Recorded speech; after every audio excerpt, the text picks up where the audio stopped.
Evangelho de João, irmãos, é uma pérola, é uma preciosidade. O Evangelho de João é o chamado Evangelho tardio. Os 3 evangelhos já estavam circulando na igreja quando João escreveu o 4º evangelho. E se você é um leitor da Bíblia e ama as Escrituras, você vai ver que o Evangelho de João ele é muito diferente dos outros. Os outros evangelhos parecem que eles seguem o mesmo esboço, e é verdade. Eles têm o Evangelho de Marcos como base para o Mateus e Lucas. Por isso é que eles são muito parecidos.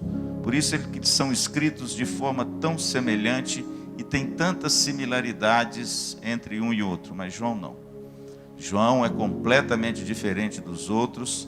João utilizou de outras fontes e também utilizou dos grandes diálogos de Jesus para nos dar um presente maravilhoso. Aquilo que Jesus quer de mim, uma teologia bonita e, acima de tudo, para que você creia que Jesus é o Filho de Deus. E crendo, você tenha vida nele. É para isso que João escreveu o seu Evangelho. E esse Evangelho, irmãos, tem encontros maravilhosos que não são narrados em nenhum dos outros 3. E esse encontro de Jesus com Nicodemos é um deles. Eu gostaria de ler com os amados irmãos do versículo 1 ao versículo de número 8. Você pode seguir, por favor, a leitura comigo. Diz assim a palavra de Deus: Havia entre os fariseus um homem chamado Nicodemos, um dos principais dos judeus. Este, de noite, foi ter com Jesus e lhe disse: Rabi, sabemos que és mestre vindo da parte de Deus, porque ninguém pode fazer estes sinais que tu fazes, se Deus não estiver com ele. A isto respondeu Jesus: em verdade te digo, que se alguém não nascer de novo, não pode ver o reino de Deus. Perguntou-lhe Nicodemos: como pode um homem nascer sendo velho? Pode porventura voltar ao ventre materno e nascer segunda vez? Respondeu Jesus: em verdade te digo, quem não nascer da água e do Espírito não pode entrar no reino de Deus. O que é nascido da carne é carne, o que é nascido do Espírito é Espírito. Não te admires de eu te disser: importa-vos nascer de novo. O vento sopra onde quer, ouves a sua voz, mas não sabes de onde vem, nem para onde vai. Assim é todo o que é nascido do Espírito. Vamos orar? Pai querido, obrigado, Senhor, pelo privilégio de estarmos aqui, de nos reunirmos como igreja na Tua casa, para adorarmos o Teu nome e meditarmos na Tua santa e bendita palavra. Que o Senhor fale comigo, fale com os meus irmãos, fale com aquele que nos está assistindo nas redes sociais, que o Teu Santo Espírito, que é o poder de Deus, possa, quem sabe, nessa noite, regenerar os corações, para que possamos reconhecer a Cristo como Senhor e Salvador da nossa vida. Te agradecemos e oramos em nome de Jesus. Amém e amém. Bom, os irmãos sabem que o pastor Luciano só tem uma filha, a minha filha, Alissa. Deus me galardoou com uma filha apenas. E quando a Alissa nasceu, os irmãos sabem, eu acho que eu já falei isso aqui, eu estava presente. Eu fui com a minha Tereza na sala de parto, ela fez uma cesariana, porque a Alissa não virou para a posição normal de um parto normal. Ela permaneceu sentadinha. Eu sempre brinco com ela que a Alissa sempre foi assim tranquila desde pequenininha, né? Ela ficou sentada, então não tinha jeito de ser parto normal. Estou vendo a Jéssica aí de barriguinha, não é? E muitas irmãs da nossa igreja gravidinhas estão aí quase tendo seus bebês, né? Como a nossa querida Vanessa, e como outras que já tiveram seus bebês. A Ayla está aí, né? Filha do Renan, meu querido, está aí com a sua menininha, mas a Alissa não virou. No último ultrassom ela estava lá sentadinha, tranquilinha. Aí o médico marcou, viu, a cesariana. E eu falei: eu preciso ir com a minha Tereza, minha única filha, eu quero participar disso tudo. E aí eu fui, troquei a minha roupa, coloquei aquele uniforme verde, coloquei a máscara, entrei na sala de cirurgia e fiquei lá junto com os médicos. E eu fiquei orando para valer, para ver se eu aguentava ver aquela coisa toda e a emoção que é trazer uma criança ao mundo. Pois bem, quando começou a cesariana, eles colocaram um pano verde e eu não consegui ver a cesariana. Mas eu fiquei lá com a Tereza, né? Segurei na mão da Tereza, ela estava meio dormindo, meio acordada, mas eu fiquei lá o tempo todo com ela. E eu pude testemunhar o que acontece quando ocorre uma cesariana. A coisa não é fácil, a coisa é muito complicada. Mas eu confesso a vocês que quando o médico abriu a barriga da Tereza e fez força para expulsar o bebê, quando veio o bebê, eu confesso a vocês, irmãos, que eu tive uma das mais belas, emocionantes, sublimes e raras emoções da minha vida. Você vê um parto nascendo, seu filho ou sua filha, é um dos expedientes, uma das experiências mais gratificantes que a vida pode te dar. Costumo dizer que eu tenho 3 experiências muito fortes na minha vida. A primeira experiência que eu fiquei assim muito tocado foi no dia do meu casamento com a minha Tereza. A Tereza, quando apontou lá na igreja, ela estava parecendo uma santa. E eu fiquei muito emocionado, irmãos. Ela estava com uma tiara bonita. Quando ela entrou assim, eu falei, meu Deus, está igual essa música aqui, um pobre miserável pecador. A segunda grande experiência que eu tive na minha vida, quando Cristo me encontrou. Eu estava perdido e fui achado. Eu era esse pobre miserável, distante de Deus, alheio às promessas. Eu vivia segundo o curso desse mundo, segundo as inclinações da minha carne. Eu era por natureza um filho da ira, porque eu vivia inclinado para as coisas da carne. Mas Deus, sendo rico em misericórdia, por causa do grande amor com que Ele me amou, pela graça eu fui salvo. Isso não vem de mim, é dom de Deus. A segunda grande experiência que eu tive na minha vida, quando eu e a minha Tereza nos batizamos na mesma hora, na mesma igreja, pelo pastor Jeremias. Por isso que eu e o pastor Jeremias temos uma história boa. O pastor Jeremias foi o pastor pelo qual Deus usou para que eu encontrasse a Cristo em Belo Horizonte. E desde que eu me encontrei com Cristo, pela misericórdia dele, a minha vida mudou. Coisas novas foram feitas. O velho homem morreu. E agora eu sou uma nova criatura em Cristo Jesus. Amém? Eu me ajoelhei com a Tereza, eu me lembro, no púlpito da 8ª igreja. Era uma igreja pequena, né, meu bem? Menor do que essa. Eu me ajoelhei, eu e a minha Tereza, juntos, batizamos. O pastor Jeremias nos batizou. Quando nós levantamos, aquilo não me cabia dentro de mim, de tanta alegria, a paz transbordante no meu coração, aquela experiência do recém-convertido. Você sabe qual é? Pena que essa experiência se esvai ao longo do tempo, né?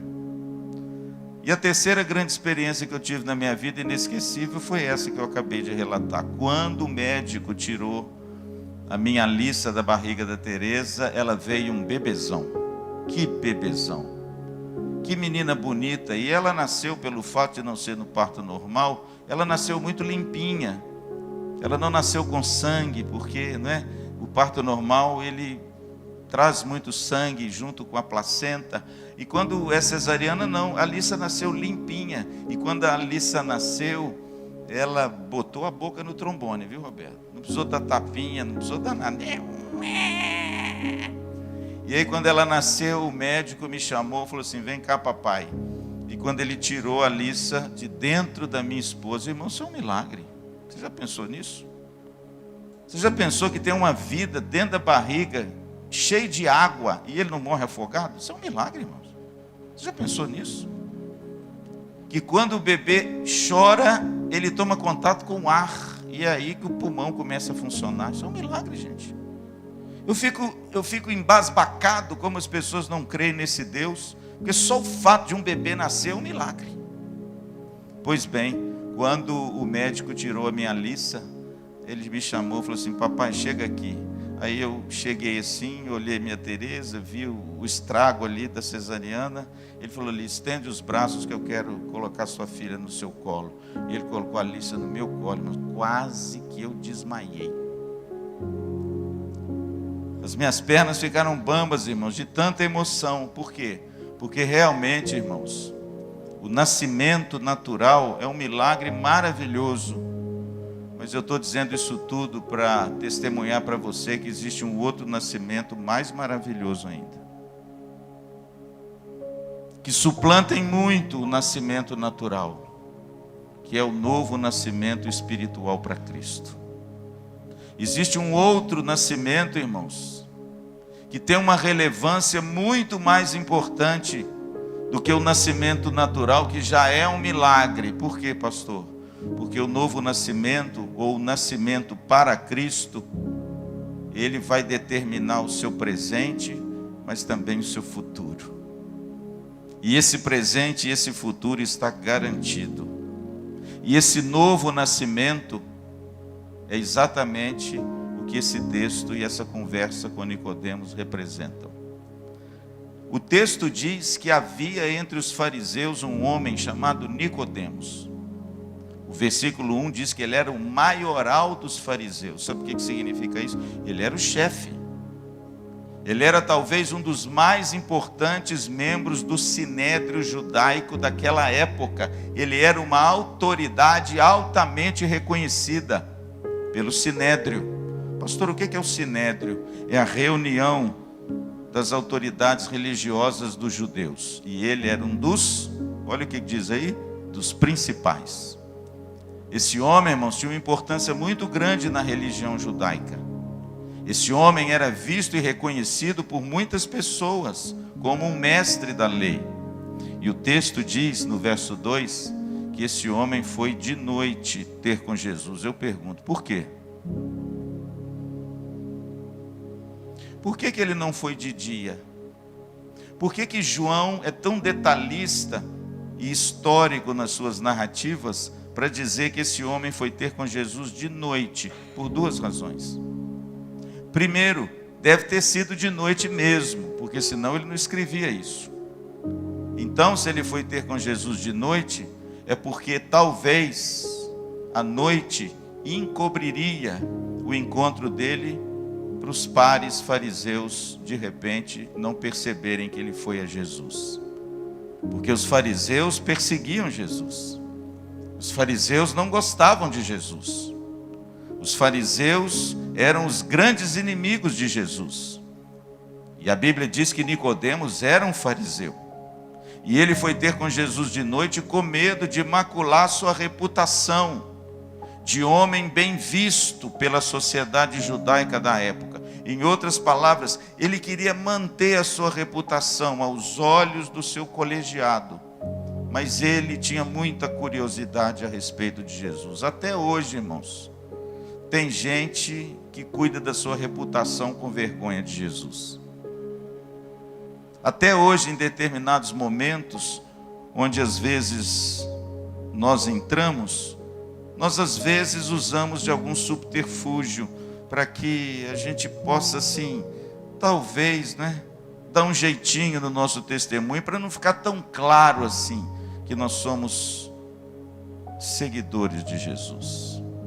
O texto diz que ele foi ter de noite, mas em segundo lugar, se você perceber, e já fez uma leitura acurada de João, você vai ver que esse termo de noite aparece reiteradas vezes no Evangelho de João. Ele tem um segundo significado. Sabe qual que é? Noite significa trevas.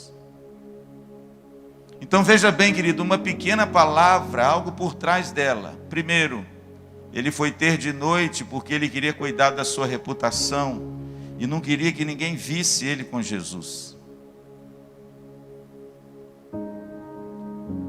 Será que você se envergonha do Senhor ou não? Será que de alguma forma você se esconde em determinados momentos, em determinadas companhias, com vergonha de andar com Jesus? Mas de noite também significa trevas, significa que este homem, cuidando da sua reputação de mestre fariseu diante do povo judeu, ele estava em trevas. E estava mesmo. Esse homem, apesar de ser um homem rico, esse homem, apesar de ser um homem bem colocado, esse homem, apesar de ser um homem aplaudido pela sua reputação entre todos os judeus, porque ele era um mestre fariseu da lei, João, de forma muito velada e bonita, diz que esse homem estava em trevas. Daniel pregou um texto aqui hoje pela manhã muito bonito. Efésios capítulo 2, a partir do versículo 1, que diz assim: E ele vos deu vida, estando vós mortos nos vossos delitos e pecados. Então, irmãos, o dinheiro de Nicodemos, a fama de Nicodemos, a reputação de Nicodemos, a religiosidade de Nicodemos, a posição de Nicodemos, nada disso, irmãos, tem valia alguma, porque o texto diz que ele foi ter com Jesus de noite. Ele tinha vergonha de Jesus e ele estava em trevas. Quando ele chega perto de Jesus, ele faz a Jesus uma afirmativa. Ele chama Jesus de Rabi. Aí já mostra que ele achava que Jesus era apenas um mestre, um professor. Porque a palavra Rabi era a palavra para aquele que ensinava a Torá, né, Roberto? Hoje, aqueles que dirigem a sinagoga são chamados de rabinos. Vem da palavra Rabi. Rabi significa professor. E veja que ele chama Jesus de Rabi. Veja como esse homem, irmãos, apesar de ser douto nas Escrituras, porque o fariseu era um homem que conhecia a Bíblia, o Velho Testamento, ele não sabia quem era Jesus, de verdade. Ele chama Jesus de Rabi, e ele diz o seguinte: olha, nós sabemos que tu és mestre. A palavra mestre significa chefe, significa também professor. Sabemos que é mestre vindo da parte de Deus, porque ninguém pode fazer os sinais que tu fazes se Deus não estiver com ele. Um outro detalhe no texto: Nicodemos estava interessado nos sinais de Jesus, mas não estava interessado em Jesus. Eu acho que esse é uma segunda aplicação bonita nesse texto. Cuidado para você não se interessar por Jesus só pelos milagres de Jesus. Cuidado para você não seguir Jesus só quando tudo vai bem na sua vida. Cuidado para você não ser um seguidor de ocasião, que se não ver e presenciar e experienciar um milagre, esse Deus não serve para você. A Bíblia diz, irmãos, que Nicodemos faz uma afirmativa: olha, sabemos que você é mestre vindo da parte de Deus, porque você faz sinais. Você sabe que no Evangelho de João não existe a palavra milagre. Sabia disso? Não existe a palavra milagre no Evangelho de João. João substitui a palavra milagre pela palavra sinais. Por quê, pastor? Porque no Evangelho de João ele entende que cada milagre que Jesus faz é um sinal que aponta para uma dimensão muito maior, muito mais espiritual do que algo pontual realizado na vida de alguém. E João aqui, irmãos, coloca nos lábios de Nicodemos essa palavra: olha, eu sei que o Senhor vem da parte de Deus, porque ninguém pode fazer sinais como tu fazes. Veja, irmãos, que o que despertou a curiosidade de Nicodemos foi o quê? Os milagres. E como os milagres hoje despertam também a nossa curiosidade, né? Como muitas vezes o povo evangélico anda à caça de milagres. Querem seguir Jesus pelos milagres. Querem seguir Jesus por aquilo que Jesus pode fazer por eles. Apenas pelos milagres. E aí, irmãos, a resposta de Jesus é devastadora. Por quê? Porque Jesus conhecia quem era Nicodemos. Sabia que ele estava com medo da sua reputação. E sabia que ele estava dizendo coisas que ele não compreendia. Em outras palavras, Nicodemos era um homem muito importante aos olhos do povo, mas ele estava em trevas aos olhos de Deus. E Jesus, irmãos, dá uma resposta que não tem nada a ver com a pergunta. Aliás, se você ler os evangelhos, como Jesus às vezes respondia às pessoas, ele fazia isso, né? Às vezes a gente fica até desconcertado quando a gente lê as coisas que Jesus diz, porque parece que ele responde uma coisa que não tem nada a ver com o que o cara perguntou. Aqui é o caso.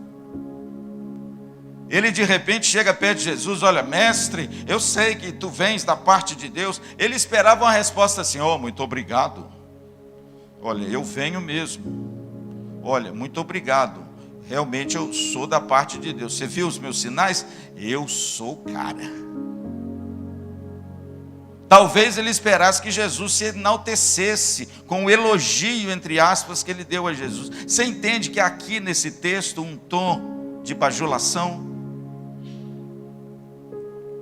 Se você olhar esse texto no original, você vai ver que o grego dá uma ideia que Nicodemos estava bajulando Jesus, estava de uma certa forma querendo agradar Jesus. E aí ele diz uma frase pensando assim: eu vou dizer algo que eu vou agradar esse homem, porque esse homem está fazendo muitos milagres. Ah, irmão, você pode tentar agradar os outros, mas agradar a Cristo tem que ser muito verdadeiro. A Bíblia diz que depois que ele termina essa frase, que é uma frase assim, né, de tanta bajulação: olha, mestre, o senhor é bom demais, o senhor veio da parte de Deus, ninguém faz sinais como o senhor faz. Ele esperaria talvez uma resposta mais cordial. Versículo 3: a isto respondeu Jesus: em verdade te digo, que se alguém não nascer de novo, não pode ver o reino de Deus. Em outras palavras, Jesus usou aquela máxima que no Velho Testamento, o profeta do Velho Testamento usava, tão diferente que Jesus usava. Quando o Velho Testamento trazia um oráculo da parte de Deus, você que já leu, por exemplo, alguns dos profetas, isso tem em muitos livros proféticos, porque essa é o jargão profético do Velho Testamento. Quando vinha o oráculo de Deus para o povo, eles diziam assim: assim diz o Senhor, não é? Eles sempre começavam a mensagem assim: assim diz o Senhor. Por quê? Porque o profeta do Velho Testamento, a palavra profeta no grego significa aquele que é a boca de Deus. Mas a palavra do profeta era a palavra de Deus que vinha a ele, e ele pronunciava essa palavra. E é por isso que ele começava os oráculos do Velho Testamento dizendo assim: assim diz o Senhor. Mas preste atenção no Novo Testamento, em Jesus. Ele não usa isso. Por quê? Por uma razão muito simples. Ele começava de outra forma: em verdade, eu vos digo. Porque o oráculo profético na boca de Jesus, ele é o próprio Deus que fala. Não veio a ele a palavra de Deus, ele é a palavra de Deus, entende? Então ele começava diferente dos profetas. Em verdade vos digo, ou seja, eu vou declarar a você, Nicodemos, uma grande verdade, uma inexorável verdade, uma verdade que sem a qual não tem jeito do homem viver. Se você não nascer de novo, você nunca vai compreender essas coisas.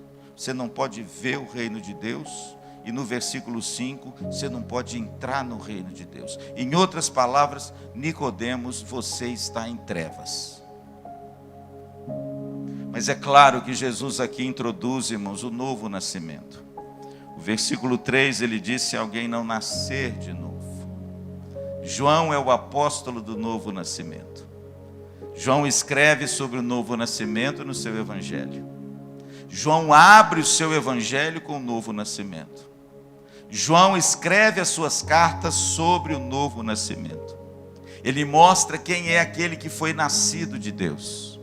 E na sua primeira carta, já no capítulo 1, ele diz que Jesus veio para os seus, mas os seus não o receberam. Mas a todos aqueles que o receberam, deu-lhes o poder de serem feitos o quê? Filhos de Deus, a saber, os que creem no seu nome. Aí ele introduz o novo nascimento.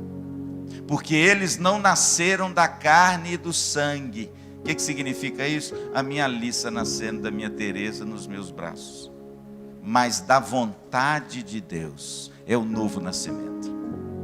Então, na realidade, querido, toda a existência humana, ela é marcada por duas datas. Eu não sei a sua, mas eu posso te garantir que a minha é.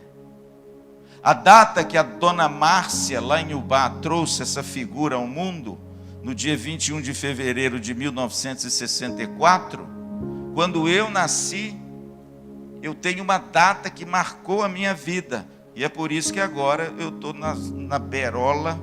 Bom, isso deixa para lá. Essa é a marca do nascimento natural, pelo qual você certamente tem a sua data. Estou vendo a Vanessa aí com a barriguinha. O bebê da Vanessa está marcado para nascer dia 22 de fevereiro. Essa é a data do nascimento natural, da carne e do sangue. Agora, eu tenho uma outra data. Qual é, pastor? Do meu novo nascimento. O nascimento espiritual. A regeneração, o regenal de Deus, o nascer de novo. Pastor, quando é que a gente nasce de novo? Quando Cristo se revela a nós e nós reconhecemos o senhorio de Cristo como Senhor e Salvador da minha vida. A Bíblia diz que se você reconhece Jesus como Filho de Deus e crê nele, você nasceu de novo. Portanto, eu tenho duas datas de aniversário. Uma que eu nasci de forma carnal. Dona Márcia pegou essa mala no colo há quase 60 anos atrás. E a outra, no dia que eu entrei numa igreja pela primeira vez, e o Senhor Jesus me encontrou, em 1991. Esse texto fala sobre o novo nascimento. E Jesus, irmãos, olha para Nicodemos e diz enfaticamente. Por quê? Porque ele fala isso no versículo 3 e no versículo 5. É claro que quando Jesus dá essa resposta meio enigmática, que não tinha nada a ver com a pergunta aparentemente de Nicodemos, Nicodemos não entendeu. Por quê? Porque o próprio apóstolo Paulo diz que o homem natural não discerne das coisas espirituais. Ele não entendeu o que é isso. E a resposta dele prova o quanto em trevas ele estava, porque ele pensou no nascimento carnal. Qual que é a resposta dele? Versículo 4.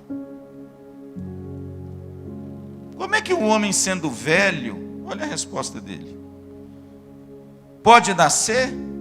A resposta dele, irmãos, é uma resposta em termos puramente materiais, naturais. Jesus não estava falando disso. Jesus não estava falando desse novo nascimento, desse nascimento natural, desculpa. Ele estava falando de um outro nascimento, do novo nascimento, que é promovido, não é, por uma outra pessoa. Mas ele não entendeu.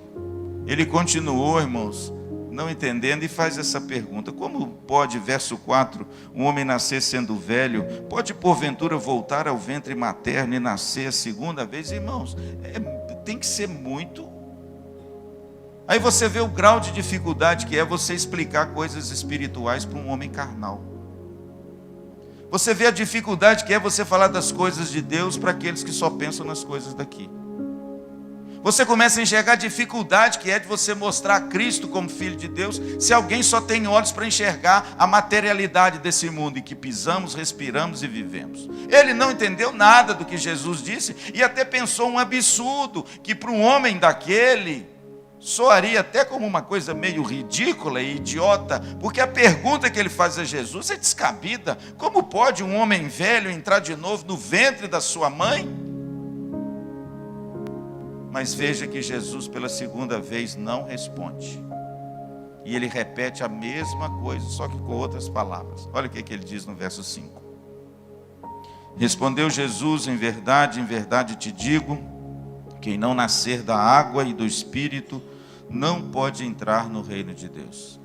Irmãos, Jesus disse a mesma coisa, só que agora ele pontua aquele que é o agente do novo nascimento, o Espírito Santo. E ele fala a mesma coisa que ele falou anteriormente. Ele repete as mesmas coisas com uma palavra mais clara, para dar a entender a Nicodemos que esse nascimento é um nascimento espiritual. Ele provém de um agente, e ele nomeia esse agente, e ele vai mais longe. Lá no verso 3, ele fala que ele não pode ver.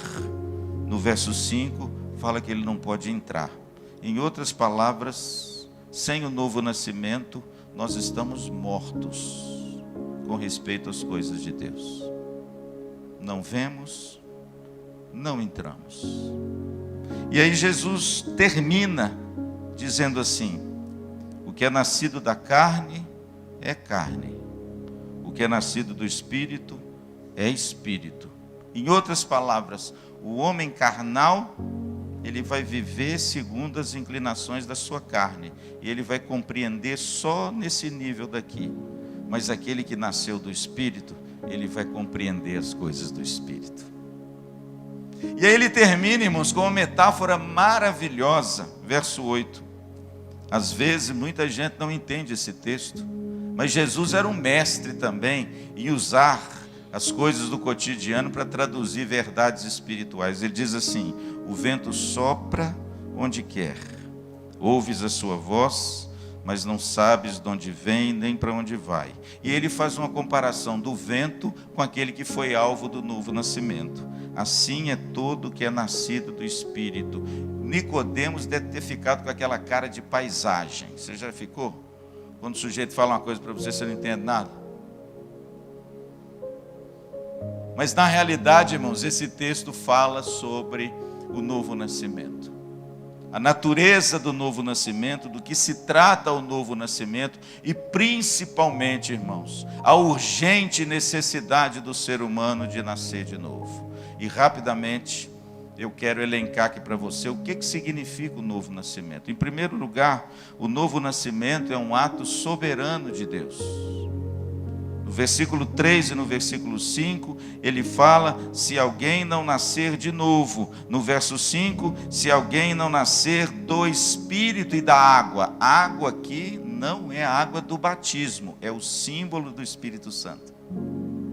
Então veja que Jesus nomeia o agente da regeneração ou do novo nascimento.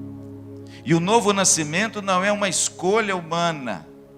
O novo nascimento não provém de elucidação, de escolha e de planos humanos. O novo nascimento é um ato soberano de Deus. Ele é quem escolhe revelar Cristo no meu e no seu coração. A palavra nascer de novo pode ser traduzida também no grego, é a palavra anothen, que significa do alto. É bonito, né? A ideia de Jesus é o seguinte: se você não nascer do alto, você não pode ver o reino de Deus. O novo nascimento, irmãos, ele procede do céu. Ele vem do Senhor. E o agente desse novo nascimento, que traduz essa vida nova em você, é o Espírito Santo. Você não pode nascer de novo se o Espírito Santo não te regenerar. É isso que Jesus está dizendo. Você não pode experimentar essa nova vida que Cristo veio te dar se o Espírito Santo, descendo do alto, não alcançar você. Por isso, irmãos, é que o Espírito Santo é a peça fundamental de Deus na igreja. Sem o Espírito Santo você não é igreja, porque é somente através do Espírito Santo é que ele arregimenta os seus e reúne os seus na face da terra, amém? Portanto, querido, o novo nascimento, em primeiro lugar, é um ato soberano de Deus. Ele é detentor desse poder. Não é você que deseja nascer de novo, é Deus que escolhe você, e através do Espírito Santo, ele abre os seus olhos espirituais, para que você veja a beleza de Cristo, para que você veja o reino, entre do reino e compreenda as coisas do reino, amém? Hoje os casais, quando se casam, fazem planos, né? A minha Alice e o Hugo estão fazendo planos, amém? Hoje, quando os casais se casam, fazem planos, né, Rô? Para ter bebê. Olha, nós vamos ficar casados uns 4 anos, como eu e a minha Tereza. Vamos aproveitar um pouco, porque afinal de contas, nós vamos curtir um pouquinho. E lá pelo 4º ano de casado, então, a gente vai resolver ter um bebê. E isso é o nascimento natural. Mas o novo nascimento, irmãos, ele não está na gerência do homem, ele está na gerência de Deus, sabia disso? Você não escolhe a Cristo, é Cristo quem te escolhe, amém? Não é você que resolve ser salvo, É Cristo, pela sua infinita graça e misericórdia, que envia o Espírito Santo para abrir os seus olhos para as realidades maravilhosas de Cristo e crer nele, amém? É um ato soberano de Deus, é um ato monérgico, ou seja, ele vem de cima, só tem uma fonte, e essa fonte é o nosso Deus. É um ato da soberania de Deus, ele então revelar Jesus no seu coração, amém? Um dia seus olhos foram abertos? Um dia você reconheceu a Cristo? Um dia as coisas de Deus fizeram sentido para você? Então louve a Deus, sabe por quê? Porque você viu o reino e entrou no reino. Mas em segundo lugar, irmãos, o novo nascimento também, ele promove uma mudança radical, me perdoe. É por isso que Jesus diz no versículo de número 6, uma frase assim muito importante: o que é nascido da carne, ele diz, é carne. Sabe o que significa isso, irmãos? A natureza carnal que existe em nós nos faz ser o que somos. Eu nasci da carne, eu sou carne. Isso faz parte da minha natureza. Essa natureza alheia às coisas de Deus. Essa natureza que de repente se alegra no pecado. Essa natureza do homem caído, que é inimiga de Deus, que está em inimizade contra Deus, que faz os desejos do coração, que vive pelas suas próprias afeições e prazeres. Aquele que é nascido da carne é carne, inexoravelmente, faz parte da nossa natureza. Mas irmãos, saiba de uma notícia maravilhosa nessa noite.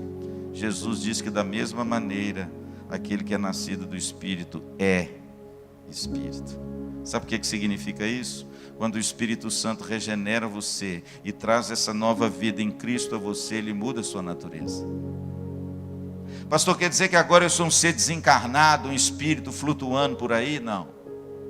Significa, pastor, que agora eu não peco mais, eu sou aquele cara santo, porque Jesus mudou a minha natureza em termos fisiológicos, metabólicos e até intrínseco do meu coração e das minhas inclinações? Não. Mas significa que se você foi alvo da regeneração e do novo nascimento, que o Espírito Santo promove, as coisas antigas ficaram para trás. Eis que tudo se fez novo, e agora você não é mais guiado pela sua carne, mas é guiado pelo Espírito Santo, amém? É por isso que Paulo em Gálatas diz que aquele que nasceu de novo, há nele o fruto do Espírito Santo. A transformação, irmãos, é na raiz, é radical. Jesus diz que aquele que é nascido do Espírito é Espírito. A Bíblia diz que Deus já nos abençoou e nos assentou com Ele nas regiões celestiais. A Bíblia diz que nós já estamos reinando com Cristo, é claro. É o já e o ainda não. Nós já experimentamos essa nova vida espiritual na nossa vida. Hoje, irmãos, nós não somos mais escravos dos nossos apetites, amém? Hoje nós não vivemos mais inclinados para o pecado. Hoje, irmãos, quando o cristão genuíno, regenerado, peca, o que acontece com ele?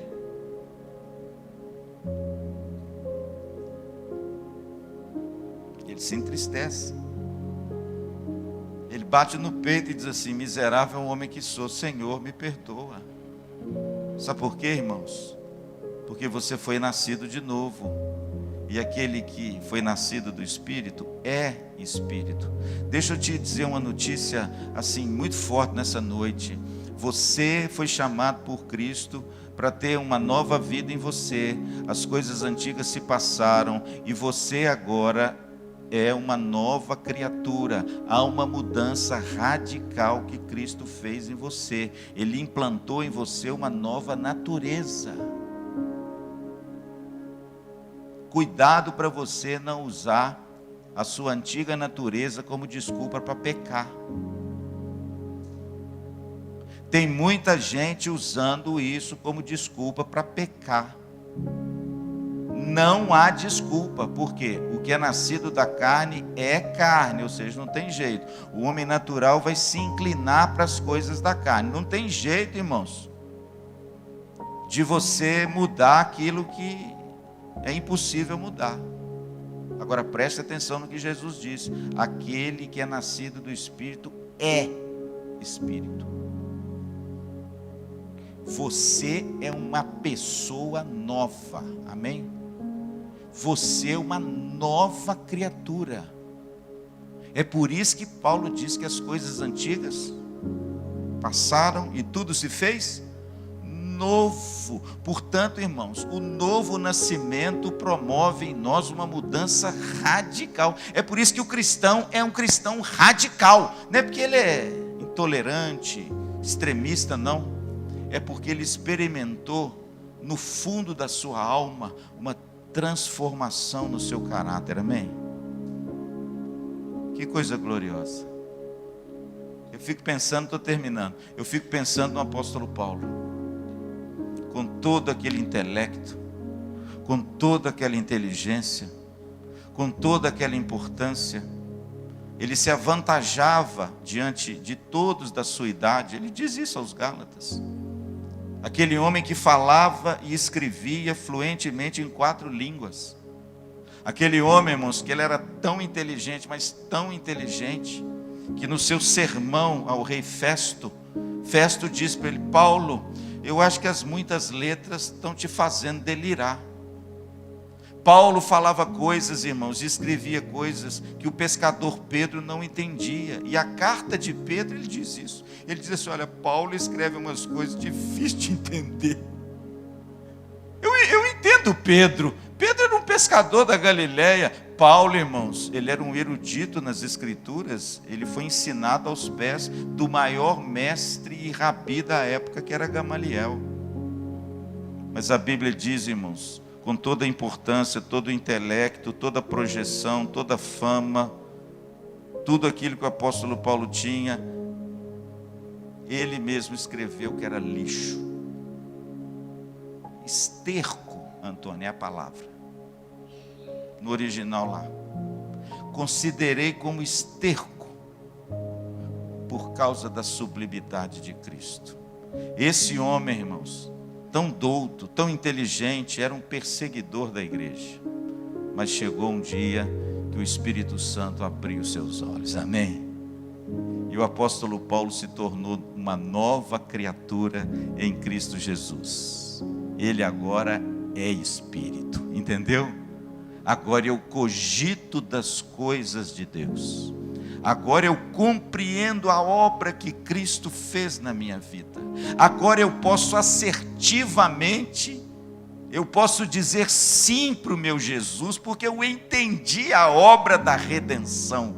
E eu creio que Jesus realmente é o Filho de Deus. Se você faz isso, querido, você é Espírito. Não há desculpa para continuar andando na carne. Pastor, o que é o novo nascimento? Primeiro, vimos que é um ato soberano de Deus, amém? Segundo, vimos que produz uma mudança radical no homem. Terceiro e último, versículo 8, é o texto do vento. O vento sopra onde quer, ouve a sua voz, mas não sabe de onde vem nem para onde vai. Assim é todo que é nascido do Espírito. Nessa metáfora, Jesus resume tudo aquilo que é o novo nascimento. Primeiro, ele dá o exemplo do vento. Por quê? Porque o Espírito Santo, a palavra pneuma, é a palavra vento. Isso aqui, ó, é o que significa o Espírito Santo. É a pneuma de Deus, é o vento de Deus. Jesus usa essa figura do Espírito Santo fazendo uma alusão com o vento mesmo. Primeiro, ele diz assim: o vento sopra onde quer. E aí eu te pergunto, quem manda no vento? Quem manda no vento? Será que você é capaz, como a Dilma Rousseff, de armazenar o vento? É só ela que pode fazer isso, né?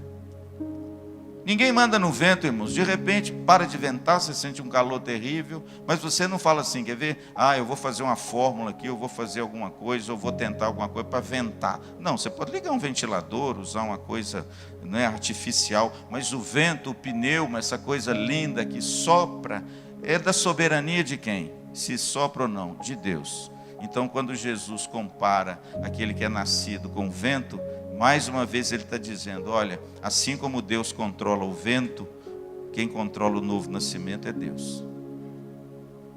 Ele é que detém o governo e o poder dos seus e revela o Espírito a quem Ele quer. Agora ele faz uma coisa interessante. O vento sopra onde quer. Ninguém sabe, né, para onde vem nem para onde vai. Mas olha o que Jesus diz aí. Você ouves a sua voz. E aí eu pergunto a vocês, como você sabe que o vento existe? Você vê o vento? Você pega o vento? Você cheira o vento? Você come o vento? Como você sabe que teve um vento? Como? É claro, né? Você sabe que teve um vento primeiro quando você olha e vê o farfalhar das folhas numa árvore. Quando você vê uma árvore balançando, você não vê o vento, mas você vê o quê? Os efeitos do vento. Você sabe que é o vento porque está balançando as folhas. Agora, se você está introduzido aonde tem o vento, como é que você sabe que tem o vento? Porque o vento atrapalha os cabelos das meninas. Aí vem o vento, o cabelo mexe. Vem o vento, a sua roupa mexe. Vem o vento, você sente nas células epiteliais da sua pele. E aí você sente o vento. O que Jesus está querendo dizer, pastor? Você não vê o vento, mas você sente o vento. O vento é conhecido pelos efeitos que ele produz. Assim é todo que é nascido de Deus. Pastor, o que Jesus quer ensinar? E, em último lugar, que o novo nascimento é evidenciado pelos frutos na sua vida. Pastor, como é que as pessoas sabem que eu nasci de novo? É igual o vento.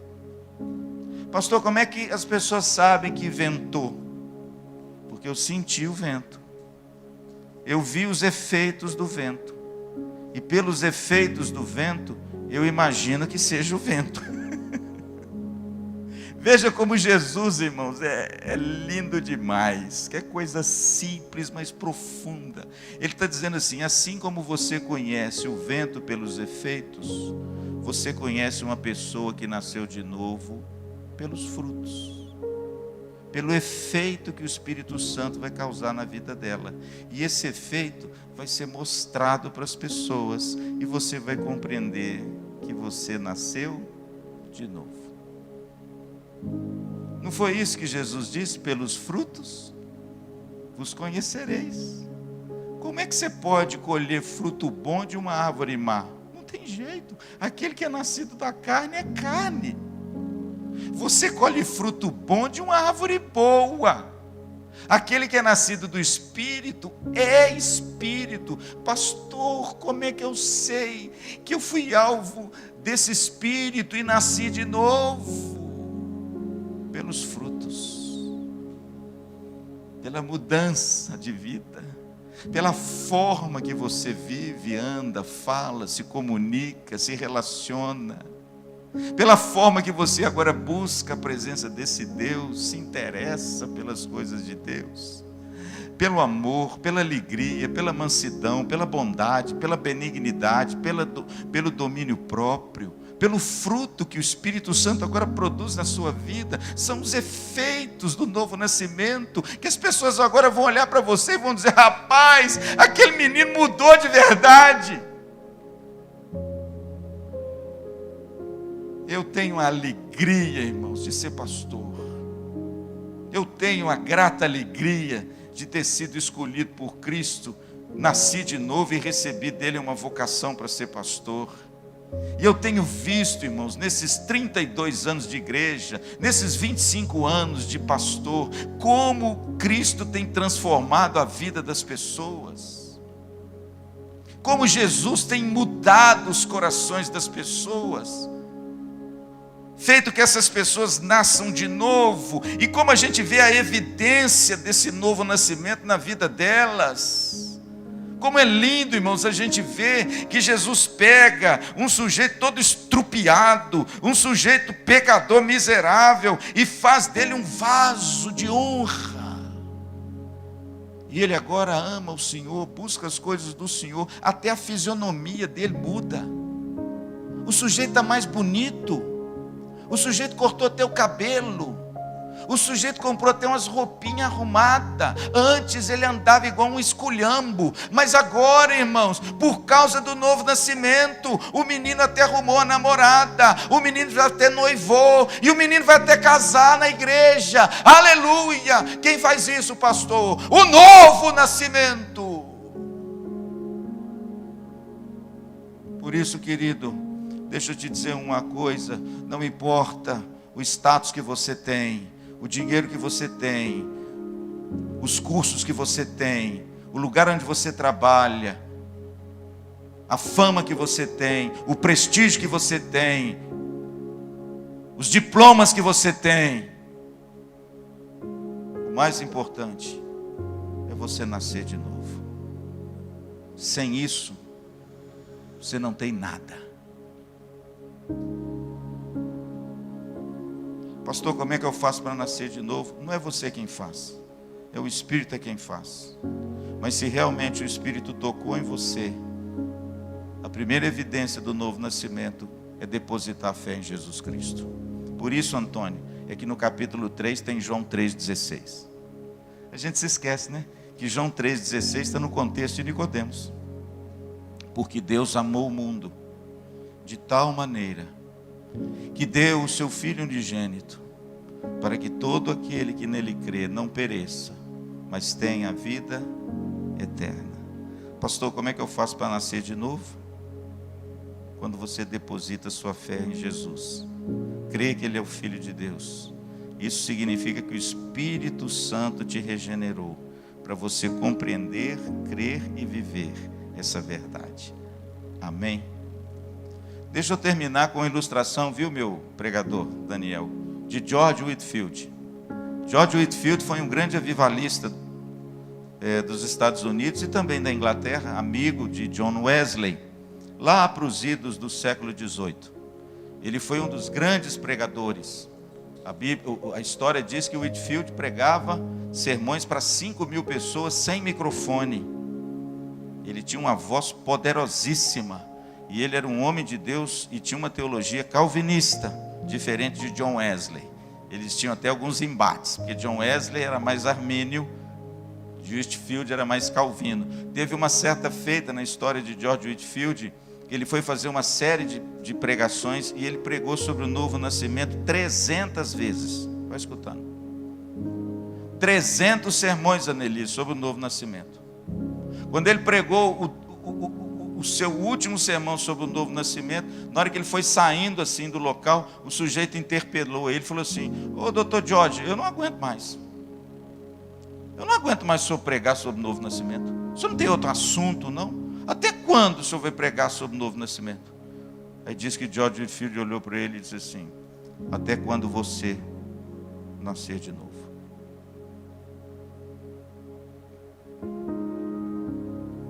Não saia daqui sem crer nesse Jesus maravilhoso. Não saia daqui sem ter uma experiência com o novo nascimento. Porque isso é o ato mais importante da sua vida. Amém? Vamos ficar em pé, vamos orar.